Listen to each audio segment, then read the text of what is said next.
एकदा गृहदासीषु यशोदानंद गेहिनी कर्मांतर नियुक्तासु निरममंथ स्वयं दधी।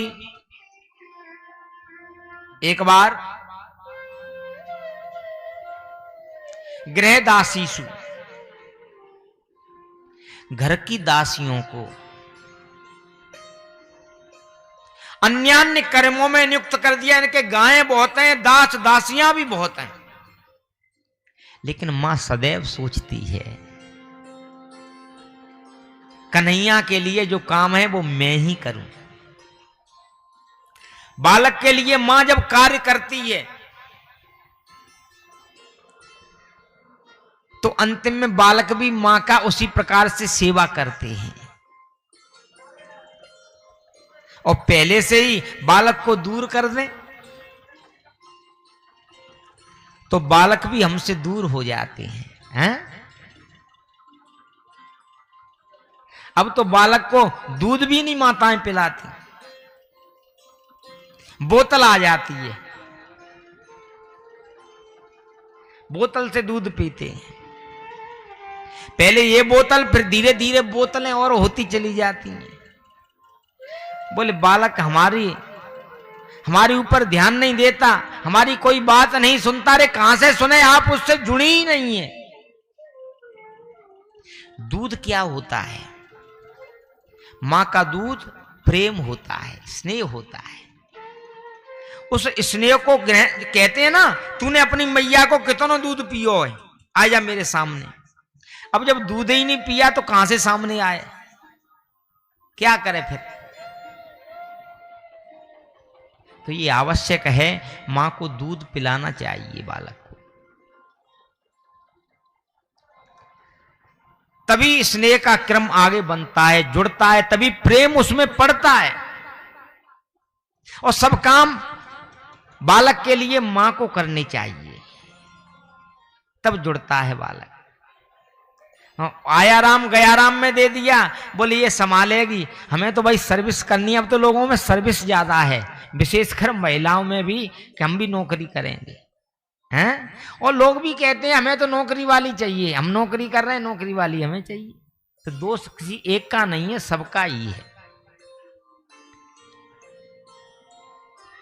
तो उससे जुड़ने की बात मां यशोदा, इतना बड़ा ऐश्वर्य है, सैकड़ों दास दासियां हैं, लेकिन घर के काम काजों को सबको लगाया। निरममंथ स्वयं दधी, स्वयं दधी का मंथन कर रही है। किसके लिए? कन्हैया के लिए। बोले मैं मंथन करूंगी, जो मक्खन होगा मेरे हाथ का मक्खन ये ग्रहण करेगा तब ज्यादा बढ़िया है। लाला के लिए मैं मक्खन करूंगी। और मक्खन करते हुए यान यानी गीतानी तदवाल चरितान चा, जो जो गाती जा रही हैं, भगवान ने क्रीडाएं की हैं, उन गीतों को गा रही हैं।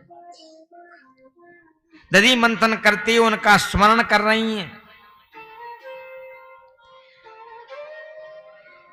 दधी मंथन करते हुए भगवान का चिंतन, काम भी भगवान के लिए, वाणी से गायन भी भगवान का कर रही हैं, मन में चिंतन भी भगवान की लीलाओं का कर रही हैं। मन वाणी कर्म जब तीनों भगवान में लगते हैं तो भगवान के आने में देर नहीं होती। प्यार से बोलो जय श्री राधे। भगवान सो रहे हैं, कन्हैया सो रहो है। और जो मंथन प्रारंभ किया, चिंतन प्रारंभ किया, एक क्षण में ही जग गए, दौड़े दौड़े आए, आकर के मथानी पकड़ ली।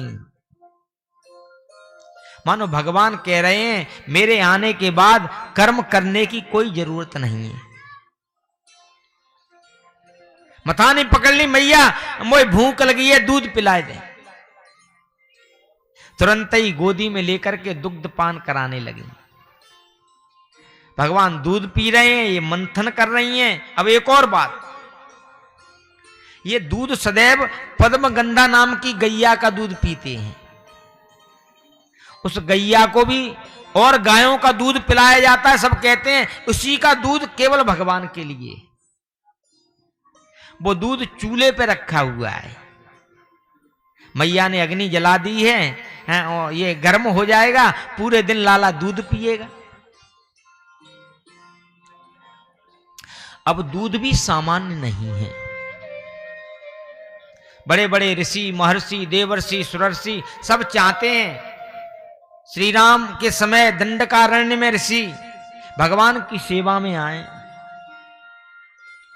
घास बन गए, गैया ने घास खाई, दूध रूप में आके तैयार हैं, भगवान हमें ग्रहण करेंगे।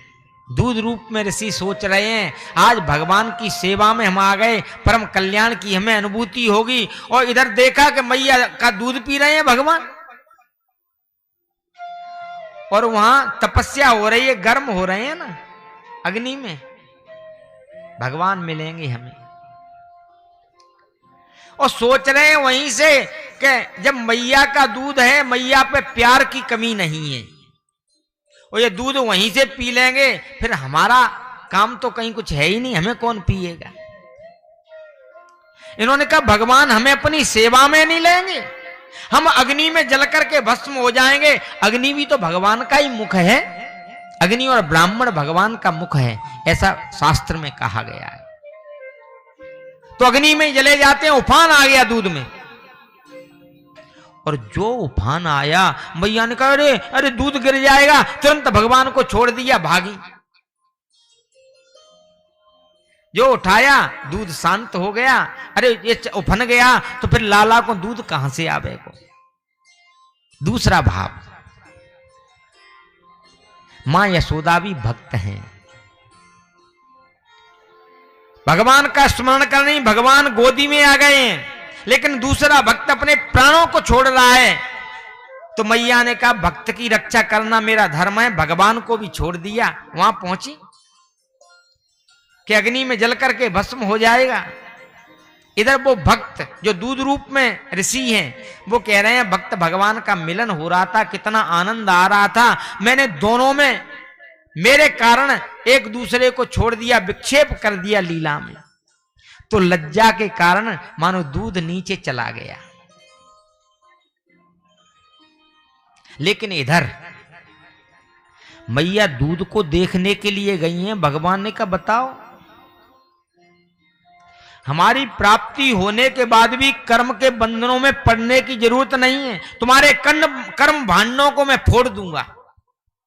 अब भी कर्मों में लगी हो मेरी प्राप्ति के बाद भी। तुरंत ही प्रभु ने लोड़ा उठा करके और उस मथनिया में मार दिया, फोड़ दी नहीं। अधफिरा दही पूरे के पूरे आंगन में फैल गया। दूसरों के यहां ऐसा करते हैं, मथानी फोड़ते हैं, आज पहली बार घर में भी मथानी फोड़ दी। मथानी फोड़ के मैया मोह को मारेगी, वहां से भागने लगे। पैरों में अधफिरा दही लग गया है, पैर बनते चले गए, और घर में और जगह मक्खन रखा है, वहां पहुंच करके मक्खन लेकर के बंदरों को लुटाने लगे। रामचरित्र में मेरी बड़ी सहायता की थी, तब मेरे पास कुछ नहीं था, अब मक्खन लुटा रहे हैं, ग्रहण करो, पाओ।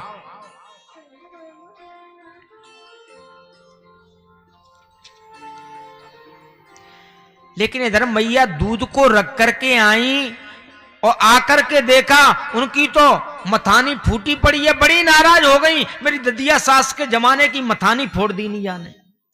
आजकल की थोड़ी थी, बहुत पुरानी थी, और पुरानी चीजों से माओं को बड़ा स्नेह होता है।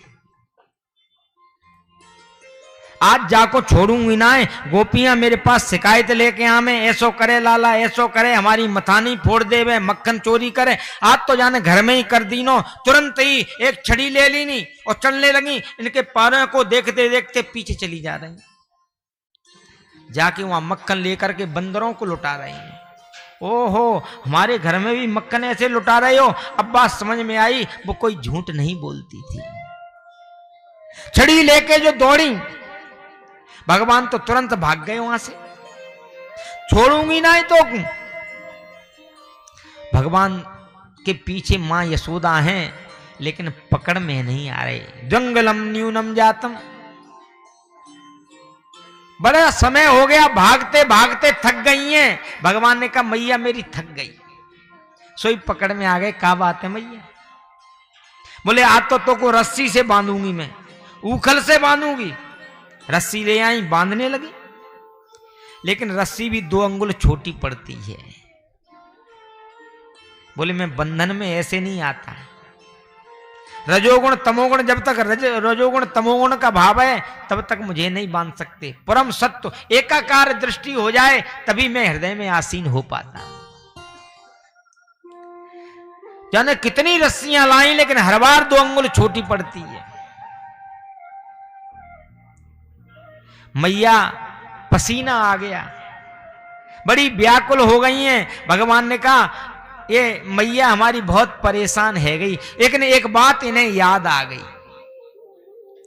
नारद श्री ने साप दिया है, उनकी मुक्ति करनी है, बंधन में आएंगे तभी काम होगा। प्यार से बोलो जय श्री राधे। और प्रभु बंधन में आ गए, बंध गए, ऊखल से बांध दिया। मैया अपने काम में चली गई, ये वहां से चल दिए।